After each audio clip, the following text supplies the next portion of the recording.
दोस्तों, P cholerae जी ने एक बुक लिखी है, alcoholic man eater of slithy heart and other stories. उसमें अगली स्टोरी है जो मैन ईटिंग लेपर्ड के बारे में है। उसका नाम है मैन ईटिंग लेपर्ड ऑफ कोठी गांव। ये स्टोरी पी कोलेरी जी को सुनाई थी उनकी कॉटेज के केयर टेकर हरि सिंह ने। ये करीब 1990 की बात है। हरि सिंह जी करीब 15 साल की उम्र के थे और स्कूल में पढ़ते थे। जनरली दोस्तों, पहाड़ में लेपर्ड और इंसान हमेशा से साथ रहते आए हैं और जनरली लेपर्ड इंसान को नुकसान नहीं पहुंचाता है।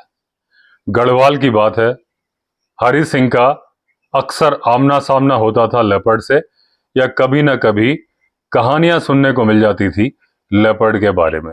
जनरली जब पहाड़ी लोग जंगल में जाते हैं लकड़ी बीनने, घास काटने या फल वगैरह इकट्ठा करने, तो वो गाना गाते हैं, गढ़वाली गाने गाते हैं। गाना गाने का पर्पस ये नहीं होता कि अपने आप को बिजी रखना है या अपना मनोरंजन करना है। गाना गाने का पर्पस ये होता है कि झाड़ियों में जो लेपर्ड छिप के बैठा होगा उसे पता चल जाए कि कुछ लोग आ रहे हैं और वो अपना रास्ता पकड़ ले, साइड में हट जाए। क्योंकि अगर अचानक से आमना सामना होगा तो लेपर्ड अटैक करेगा ही करेगा अपनी आत्मरक्षा में। जनरली कार्निवोरस एनिमल शाई एनिमल होता है, आदमी से आमना सामना करना नहीं चाहता, और जब उसे गाना गाते हुए आदमी आते नजर आ जाते हैं या सुनाई पड़ जाते हैं, वो उस जगह को छोड़ के दूर चला जाता है। अब अगर लेपर्ड पूरी तरह से सुरक्षित है, पूरी तरह से स्वस्थ है, तो वो जंगल में शिकार करता है, आदमियों से दूरी बनाकर रहता है। लेकिन अगर उसमें कुछ कमियां आने लगती हैं, या वो बूढ़ा हो जाता है, या दांत टूट जाता है, घायल हो जाता है, या बीमार होता है, तब वो आदमियों के घरों के नजदीक आना शुरू कर देता है, आदमियों के पशुओं के चलते।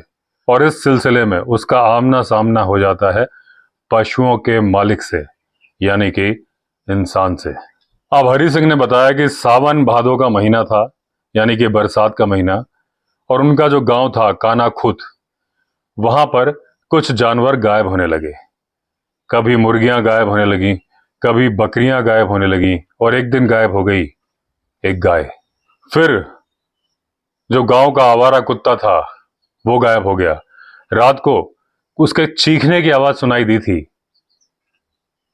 और सुबह देखा तो कुत्ता गायब था। गांव वालों को मालूम था ये कौन कर रहा है।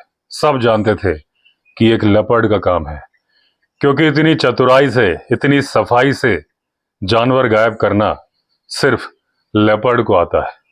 और गांव में कहावत है कि आप लेपर्ड को तब तक नहीं देख सकते जब तक लेपर्ड आपको ना देख ले। गांव वाले काफी चिंतित थे, क्योंकि जो पशुधन है उनकी आजीविका का सहारा था। चाहे मुर्गी जो कि अंडे देती है, चाहे बकरी, चाहे गाय, वो उनकी आजीविका का सहारा है। एक गायब हो जाए तो दूसरा खरीदने में पैसे लगते हैं, और बहुत सारे पैसे। लेकिन गांव वाले भगवान में यकीन रखते हैं। वो दुख के साथ आह भर के यही बोलते थे कि जितना भी फायदा नुकसान है परमात्मा के हाथ में है, और वही परम पिता है। अगर उसने नुकसान कराया तो हम क्या कर सकते हैं, वही फायदा भी कराएगा। अब गांव के प्रधान ने कहा कि जो नुकसान हो गया तो हो गया, क्या करें, आगे से ध्यान रखो, सावधानी बरतो कि और नुकसान ना होने पाए। ये खबरें एक गांव से दूसरे गांव फैलती जा रही थी।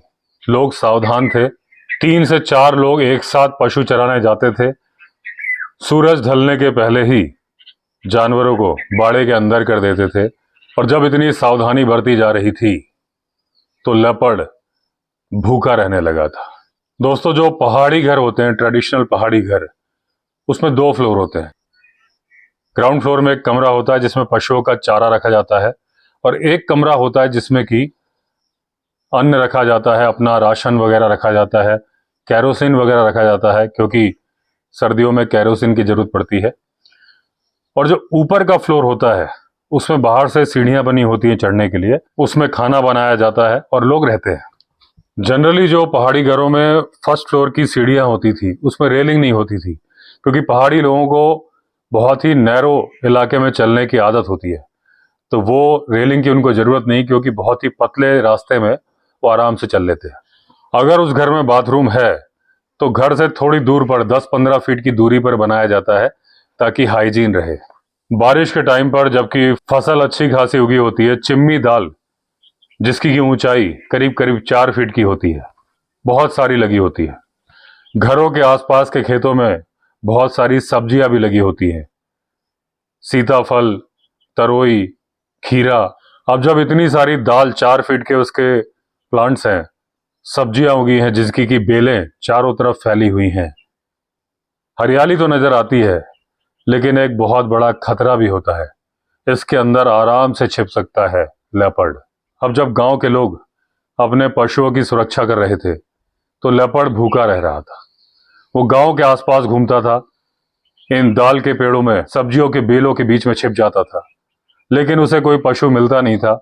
गांव वाले भी रात को घर के अंदर ही रहते थे। एक हफ्ता और गुजर गया। अब लेपर्ड बहुत भूखा था क्योंकि जंगल में वो शिकार कर नहीं पा रहा था। यही वजह थी कि उसने पालतू पशु मारने शुरू किए थे। अब हरी सिंह के गांव से करीब 2 मील की दूरी पर एक गांव था, उसका नाम था कोठी गांव। उन्होंने लगाई हुई थी चिम्मी की दाल, 4 फीट ऊंचे प्लांट्स।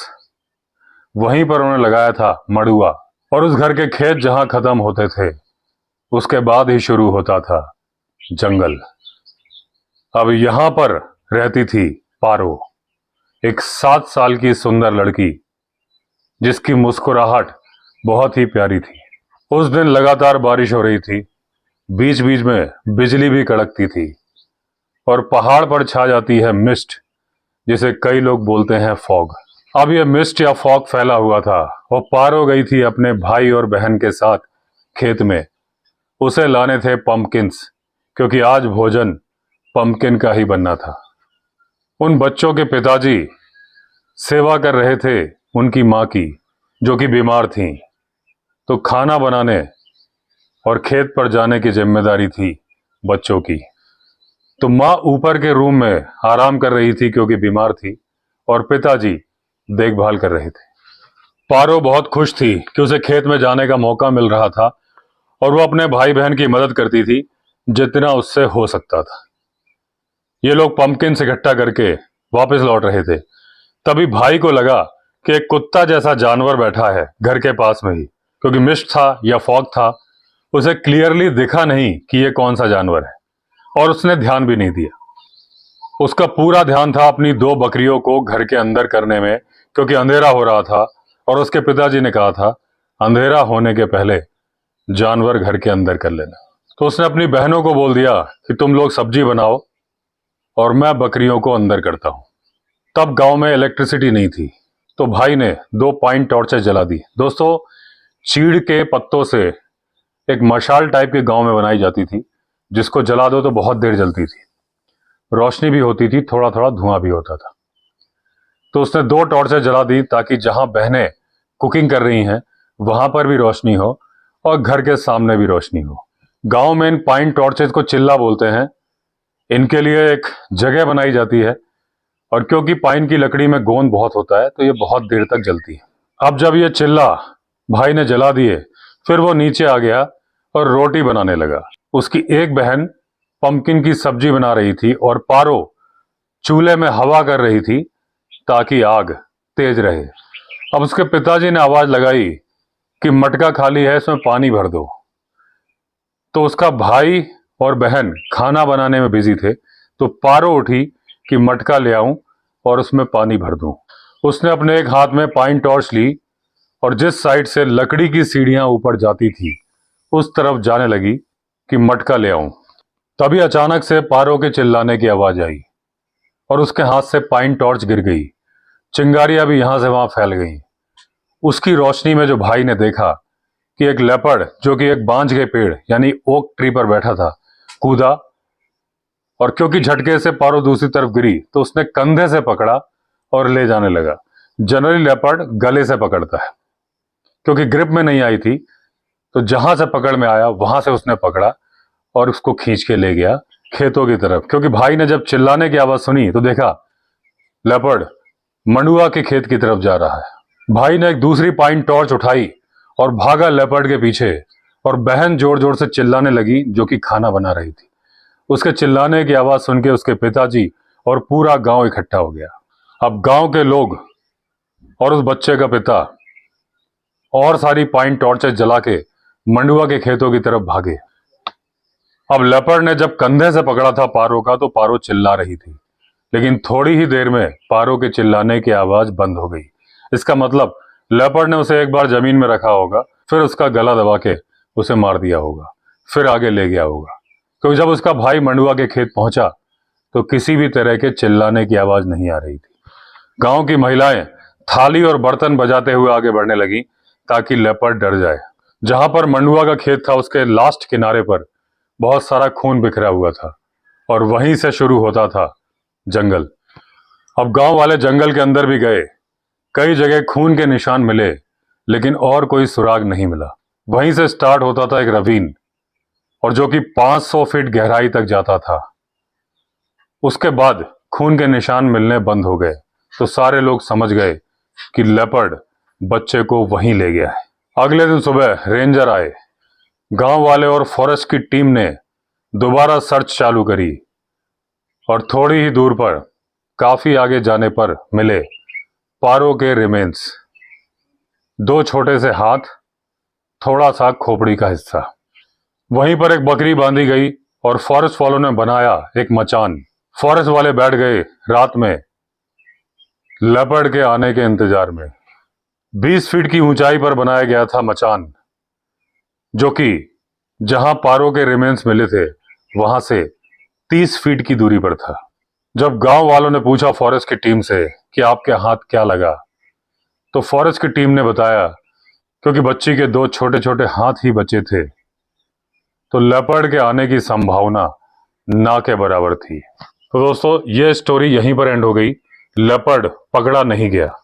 तो अगले एपिसोड में नई कहानी। अगर आपने चैनल सब्सक्राइब नहीं किया है तो चैनल सब्सक्राइब कर लीजिए। चलिए फिर मिलते हैं अगले वीडियो में। तब तक के लिए all the best. Vande Mataram.